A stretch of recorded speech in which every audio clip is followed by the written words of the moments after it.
नमस्कार दोस्तों, आज की कहानी है एक माँ का फैसला अपने बच्चे के लिए। कहानी पसंद आए तो कहानी को लाइक और चैनल को सब्सक्राइब जरूर करें। सविता बहुत देर तक अपनी 3 महीने की बेटी रिया को सीने से लगाई रही ताकि रिया अच्छे से सो जाए। उसके सोते ही सविता धीरे से उठी और उसने अपने और बेटी के कपड़े उठाए और वॉशिंग मशीन में धोकर सूखने को डाल दिया। बेटी अभी सो रही थी तो उसने जल्दी से मिक्सी में मसाला और चटनी पीसा और खाना भी तैयार कर लिया। फिर उसने क्लीनर निकाला और पूरे घर की सफाई भी कर डाली।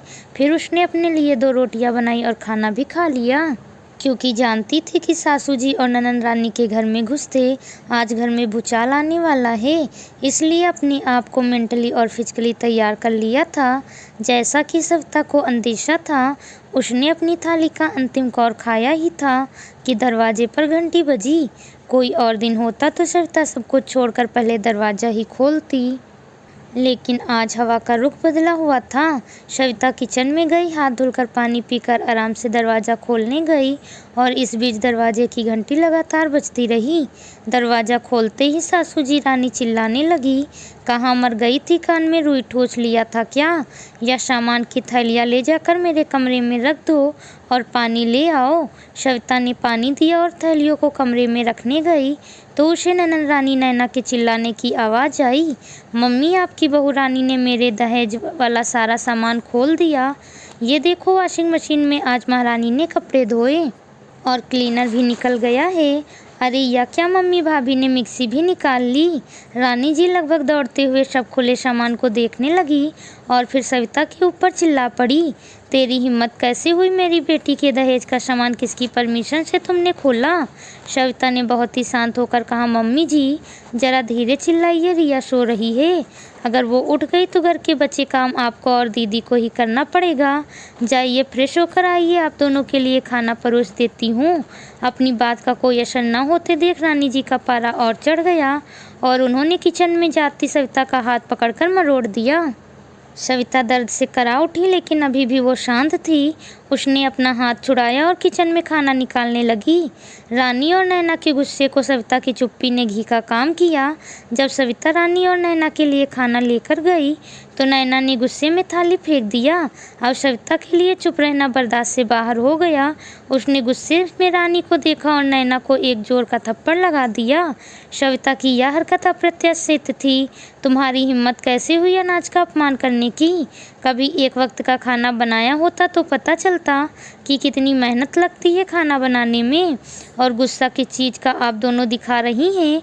और या क्या इतनी देर से मेरे दहेज का सामान चिल्ला रही हो?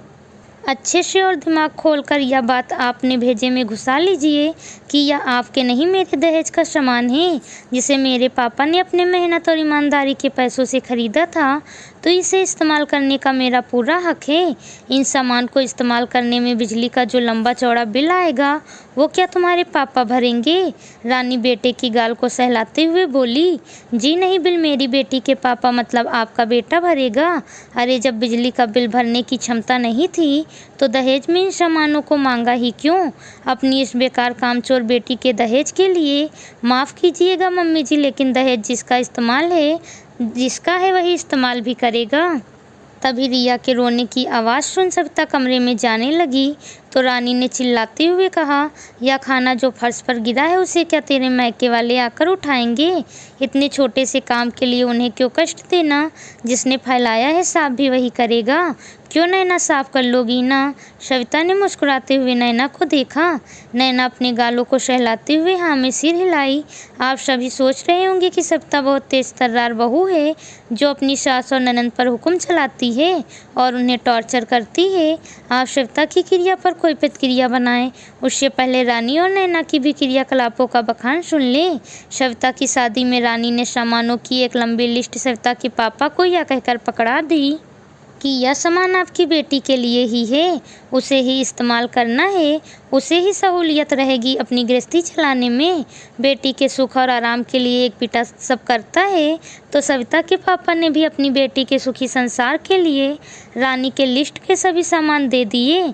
लेकिन रानी ने उन सभी सामानों को एक कमरे में यह कहकर बंद कर दिया कि सब सामान इलेक्ट्रिक का है, बिजली का बिल बहुत आएगा और फिर कुछ ही दिनों में नैना की शादी होने ही वाली है। यही सब सामान फिर से खरीद कर पैसे क्यों बर्बाद करना, यही पैक सामान नैना को दिया जाएगा। सविता ने अपने पति अमन की तरफ आशा से देखा, लेकिन एक बेटा पत्नी की आशा को नहीं संभाल पाया और सभी सामान को रानी ने कुछ अपने और कुछ नैना के कमरे में रखवा दिया। सविता के आने के बाद रानी और नैना दिन भर आराम फरमाती और सविता को उसके बहू होने की फर्ज निभाने के नाम पर घर के सभी काम, कपड़ा धोना, झाड़ू, बर्तन, खाना बनाना करवाया जाता। नैना की शादी की बात जहाँ भी चलती, रानी और नैना को ना कोई कमी दिखती, जिससे लड़कों वालों को खुद ही मना कर देती। देखते देखते सविता की शादी को 10 साल होने को आए और अब तो 3 महीने की बेटी रिया भी है। घर के सभी काम और ऊपर से बारिश का मौसम, रिया को बुखार के साथ खांसी भी हो गया। 2 दिन हो गया लेकिन बुखार खांसी कम होने का नाम नहीं ले रहा था। सविता ने अमन से डॉक्टर को दिखाने को कहा तो रानी जी चिढ़ गई। क्या तुम लोग छोटी छोटी बात पर डॉक्टर के पास जाते हो? घर में दवा है, दे दो, ठीक हो जाएगी। बीमार बेटी को चिपका कर मत बैठो, उसका बुखार तुम्हें हो गया तो घर का काम कौन करेगा? जाओ उसे बिस्तर पर छोड़ खाना बनाओ, भूख लगी है हमें। नहीं माँ, रिया का बुखार कम होने के बजाय बहुत बढ़ रहा है, मैं उसे पहले डॉक्टर के पास दिखा कर लाता हूँ। अमन की बात सुन रानी जी अवाक रह गई। आज उनके बेटे ने पहली बार उनकी बात काटी थी। रानी जी यह समझ नहीं पाई कि आज एक बेटा नहीं, एक पिता उनकी बात को काट रहा था। डॉक्टर ने रिया को देखा और सविता से भी पूछताछ की। डॉक्टर की बात सुन अमन घबरा गया और सविता बस रोई जा रही थी। आपकी बेटी को ठंड आपसे ही लगी है, आप पानी वाले काम मत करिए, बच्ची को आपका दूध पीती है, इसलिए आपको अपना ख्याल ज़्यादा रखना चाहिए। और अगर आपने ध्यान नहीं दिया तो बच्चे को निमोनिया होने का डर भी है। तुम दिन भर पानी में क्यों रहती हो, अपना ख्याल नहीं रख सकती क्या? अमन जानते हैं कि मम्मी जी किसी काम वाली को टिकने नहीं देती हैं। घर में बहुत सारे काम होते हैं और पानी में हाथ डालना ही पड़ता है। मम्मी जी और नैना दिन भर बैठे बैठे हुक्म लगाती रहेंगी, लेकिन मजाल है कि एक रुमाल या गिलास भी धो दें। पापा ने सामान दिया लेकिन उसे इस्तेमाल नहीं कर सकते, क्यों? आपकी बहन के लिए रख दिया गया। 2 साल से सामान यूं ही पड़ा है।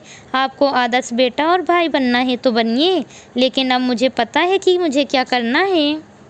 अमन और सविता घर पहुँचे तो माँ और बेटी नदारद थी।